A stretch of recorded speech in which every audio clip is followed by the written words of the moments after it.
नमस्ते दोस्तों, स्वागत है आपका हमारे चैनल श्रद्धा फैक्ट्स पर, जहां हम आपको आज एक ऐसी कहानी सुनाने जा रहे हैं जो न सिर्फ आपके दिल को छू लेगी बल्कि आपको प्रकृति की ताकत और इंसान की जिम्मेदारी का एहसास भी कराएगी। आज हम बात करेंगे मकवरी आइलैंड की, जो पैसिफिक महासागर के बीचों बीच बसा एक छोटा सा द्वीप है। यह द्वीप अपनी अनुपम सुंदरता के लिए जाना जाता है, लेकिन इसकी कहानी जितनी खूबसूरत है उतनी ही दुखद, डरावनी और प्रेरणादायक भी। क्या आप यकीन करेंगे कि इस छोटे से द्वीप को चूहों, बिल्लियों और खरगोशों जैसे छोटे छोटे जीवों ने लगभग बर्बाद कर दिया था। ये जीव जो इंसानी गलतियों की वजह से इस द्वीप पर पहुंचे, इसकी जैव विविधता के लिए सबसे बड़े खलनायक बन गए। लेकिन जब सब कुछ खत्म लग रहा था, तब ऑस्ट्रेलिया और टैस्मेनिया की सरकारों ने मिलकर ऐसा चमत्कार किया कि पूरी दुनिया दंग रह गई। ये कहानी है इंसान की भूलों की, प्रकृति की तबाही की और फिर उसकी पुनर्जनन की। तो तैयार हो जाइए, क्योंकि यह कहानी आपको भावुक करेगी, आपको सोचने पर मजबूर करेगी और प्रकृति के प्रति आपके प्यार को और गहरा कर देगी। अगर आपको हमारी यह कहानी पसंद आए तो लाइक, शेयर और हमारे चैनल श्रद्धा फैक्ट्स को सब्सक्राइब करना न भूलें। चलिए शुरू करते हैं। सन 1810 में जब समुद्री यात्रियों ने पहली बार मकवरी आइलैंड पर कदम रखा तो उनकी आंखें आश्चर्य से चमक उठीं। ये द्वीप किसी स्वर्ग से कम नहीं था। चारों तरफ फैली हरियाली, टसॉक घास जो इंसान जितनी ऊंचाई तक उगती थी, और समुद्र की लहरों का मधुर संगीत इस द्वीप को एक जादुई दुनिया बनाता था। यहाँ हजारों की संख्या में एलिफेंट सील्स और रॉयल पेंगुइन्स बिना किसी डर के शांति से रह रहे थे। यहाँ कोई प्राकृतिक शिकारी नहीं था, कोई खतरा नहीं था। प्रकृति यहाँ अपने सबसे शुद्ध और अनछुए रूप में थी। यहाँ के पेड़ पौधे इतने अनोखे थे कि यात्रियों को लगा जैसे उन्होंने प्रकृति का कोई अनमोल रत्न खोज लिया हो। रंग बिरंगे फूल, अजीबो गरीब पौधे और समुद्री पक्षियों की मधुर आवाजें, सब कुछ इस द्वीप को एक सपनों की दुनिया बनाता था। टसॉक घास की खासियत थी कि यह इतनी घनी और ऊंची थी कि यहाँ के छोटे जीव इसके बीच आसानी से छिप सकते थे। यहाँ की जैव विविधता इतनी समृद्ध थी कि यह द्वीप प्रकृति प्रेमियों के लिए किसी तीर्थ स्थल से कम नहीं था। मकवरी आइलैंड की एक और खास बात थी इसका अनछुआ होना। यहाँ इंसानी हस्तक्षेप बिल्कुल नहीं था। पक्षी, समुद्री जीव और पौधे यहाँ पूरी आजादी के साथ फल फूल रहे थे। यहाँ की शांति और सुंदरता ऐसी थी कि इसे देखकर कोई भी मंत्रमुग्ध हो जाए। लेकिन दोस्तों, हर स्वर्ग की कहानी में एक विलेन की एंट्री होती है, और मकवरी आइलैंड के साथ भी यही हुआ। जब शिकारियों को पता चला कि मकवरी आइलैंड पर एलिफेंट सील्स और पेंगुइन्स की भरमार है, तो उनकी आंखों में लालच की चमक आ गई। वे बड़ी बड़ी नावों में इस द्वीप पर पहुंचे और इन मासूम जीवों का शिकार शुरू कर दिया। उनके लिए यह द्वीप एक खजाने की पेटी था जिसे वे लूटना चाहते थे। लेकिन इन शिकारियों के साथ कुछ अनचाहे मेहमान भी इस द्वीप पर आ गए। चूहे, जी हाँ, ये छोटे छोटे चूहे जो जहाजों में छिपकर मकवरी आइलैंड तक पहुंचे। शुरुआत में तो किसी को नजर ही नहीं आए, लेकिन इनकी प्रजनन शक्ति ने पूरे द्वीप को हिलाकर रख दिया। एक मादा चूहा हर 19 से 21 दिन में 12 से 20 बच्चे पैदा कर सकती है, और ये बच्चे सिर्फ 4 हफ्तों में प्रजनन शुरू कर देते हैं। यानी एक चूहा 6 महीनों में 500 से 1000 नए चूहे पैदा कर सकता है। इन चूहों को रोकने वाला कोई प्राकृतिक शिकारी यहाँ नहीं था। नतीजा, ये चूहे पूरे द्वीप पर छा गए। पक्षियों के अंडे, उनके नवजात बच्चे, पौधे, फूल, जो कुछ भी इनके सामने आया उसे ये खाते गए। मकवरी आइलैंड जो कभी हरियाली से भरा था, अब धीरे धीरे बंजर होने लगा। इन चूहों ने न सिर्फ पक्षियों की प्रजातियों को नुकसान पहुंचाया, बल्कि द्वीप की मिट्टी और वनस्पति को भी कमजोर कर दिया। लेकिन यह तो बस इस तबाही की शुरुआत थी।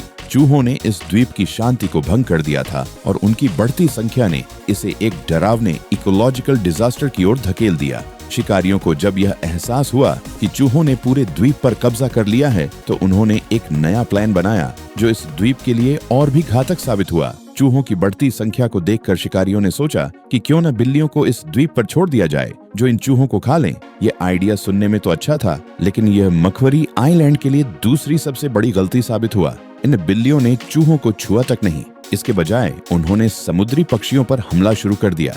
क्यों? क्योंकि पक्षियों को पकड़ना उनके लिए कहीं ज्यादा आसान था। एक अनुमान के मुताबिक ये बिल्लियां हर साल 60,000 पक्षियों को मार डालती थीं, यानी हर दिन 160 पक्षी। खासकर पैराकीट नाम की एक खूबसूरत पक्षी प्रजाति जो इस द्वीप की शान थी, वो पूरी तरह से विलुप्त हो गई। इन बिल्लियों ने न सिर्फ पक्षियों को निशाना बनाया बल्कि उनके घोंसलों को भी तबाह कर दिया। पक्षियों के अंडे और नवजात बच्चे इन बिल्लियों के लिए आसान शिकार बन गए। चूहे अभी भी बेकाबू थे और अब बिल्लियां भी एक नया खतरा बन चुकी थीं। मकवरी आइलैंड अब एक डरावने इकोलॉजिकल डिजास्टर की ओर तेजी से बढ़ रहा था। यहाँ की जैव विविधता खतरे में थी और ऐसा लग रहा था कि इस स्वर्ग को बचाना अब नामुमकिन है। आइलैंड पहले ही चूहों और बिल्लियों के आतंक से जूझ रहा था, लेकिन कहानी यहीं खत्म नहीं हुई। एक नई मुसीबत ने दस्तक दी, खरगोश। दरअसल समुद्री यात्रियों के जहाजों में खरगोश पाले जाते थे ताकि लंबी यात्राओं के दौरान खाने की कमी होने पर उन्हें खाया जा सके। लेकिन एक दुर्घटना में एक जहाज से सारे खरगोश मकवरी आइलैंड पर आ गए। इन खरगोशों ने इस द्वीप की हरियाली को चट कर डाला। टसौक घास, छोटे छोटे पौधे, फूल, सब कुछ खत्म। सिर्फ कुछ ही महीनों में खरगोशों की संख्या 1 लाख से ज्यादा हो गई। इनकी वजह से द्वीप की मिट्टी की पकड़ कमजोर हो गई, जिसके परिणाम स्वरूप 2006 में एक बड़ा लैंडस्लाइड हुआ। इस भूस्खलन में सैकड़ों किंग पेंगुइन चट्टानों के नीचे दबकर मर गए। ये घटना मकवरी आइलैंड के लिए एक बहुत बड़ा झटका थी। खरगोशों ने न सिर्फ वनस्पति को नष्ट किया बल्कि द्वीप के पारिस्थितिकी तंत्र को पूरी तरह से तहस नहस कर दिया। पक्षियों के लिए न सुरक्षित जगह बची थी, न घोंसले बनाने के लिए पौधे। जो पक्षी जैसे तैसे अंडे देता उसे चूहे या बिल्लियां उखा जाती थीं। मकवरी आइलैंड, जो कभी जैव विविधता का प्रतीक था, अब एक बंजर रेगिस्तान में बदल चुका था। जब सब कुछ खत्म लग रहा था, तब ऑस्ट्रेलिया और टैस्मेनिया की सरकारों ने मिलकर इस द्वीप को बचाने का संकल्प लिया। उन्होंने तय किया कि इस स्वर्ग को फिर से जीवित करना है, चाहे इसके लिए कितनी भी मेहनत क्यों न करनी पड़े। ये एक ऐसा मिशन था जिसने न सिर्फ मकवरी आइलैंड को बचाया बल्कि पूरी दुनिया को पर्यावरण संरक्षण की एक नई मिसाल दी।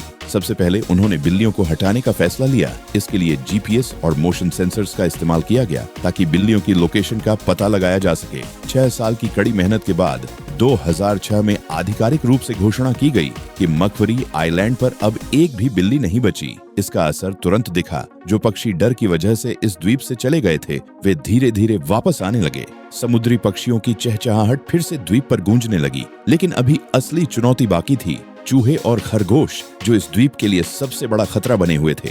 ऑस्ट्रेलिया और टैस्मेनिया की सरकारों ने 24 मिलियन अमेरिकी डॉलर का एक विशाल मिशन शुरू किया। इसका एकमात्र मकसद था मकवरी आइलैंड से हर एक चूहा और खरगोश को खत्म करना और इसकी मूल जैव विविधता को वापस लाना। पहले चरण में वैज्ञानिकों ने एक अनोखा बायोलॉजिकल हथियार इस्तेमाल किया, हेमोरेजिक डिजीज वायरस। इस वायरस से प्रभावित गाजरों को पूरे द्वीप पर फैलाया गया। खरगोशों को गाजर बहुत पसंद होती है और जैसे ही उन्होंने इन्हें खाया, वे मरने लगे। इस ट्रिक से 70% खरगोश खत्म हो गए, लेकिन चूहे और बचे हुए खरगोश अभी भी एक बड़ी समस्या थे। वैज्ञानिकों ने एक स्मार्ट प्लान बनाया, इस ऑपरेशन को सर्दियों में अंजाम देना, जब समुद्री पक्षी द्वीप छोड़कर माइग्रेट कर जाते हैं। इससे पक्षियों को नुकसान होने का खतरा कम हो गया। इस मिशन के दौरान 300 टन जहर मिला हुआ खाना हेलीकॉप्टर्स के जरिए पूरे द्वीप पर गिराया गया। इसका नतीजा जबरदस्त था। चूहों और खरगोशों की संख्या में भारी कमी आई, लेकिन वैज्ञानिकों को एक डर सता रहा था, क्या वाकई सारे चूहे और खरगोश खत्म हो गए हैं? अगर एक भी बच गया तो यह तबाही फिर से लौट सकती थी। ये सुनिश्चित करने के लिए कि एक भी चूहा या खरगोश न बचे, वैज्ञानिकों ने हाईली ट्रेंड डॉग्स को द्वीप पर उतारा। ये कुत्ते खास तौर पर चूहों और खरगोशों को सूंघकर ढूंढने और खत्म करने के लिए प्रशिक्षित थे। जब इन कुत्तों को मकवरी आइलैंड पर छोड़ा गया तो उन्होंने कमाल कर दिखाया। छिपे हुए चूहों और खरगोशों को ढूंढ कर खत्म कर दिया गया। वैज्ञानिकों और उनकी टीम ने कई महीनों तक द्वीप पर डेरा डाले रखा ताकि यह मिशन पूरी तरह सफल हो। इन कुत्तों की मेहनत और वैज्ञानिकों की लगन ने मकवरी आइलैंड को एक नया जीवन दिया। जो द्वीप कभी बंजर रेगिस्तान बन चुका था, वह अब फिर से हरियाली से भरने लगा। अगर आपको यह कहानी पसंद आई तो लाइक करें, अपने दोस्तों और परिवार के साथ शेयर करें और हमारे चैनल श्रद्धा फैक्ट्स को सब्सक्राइब करें।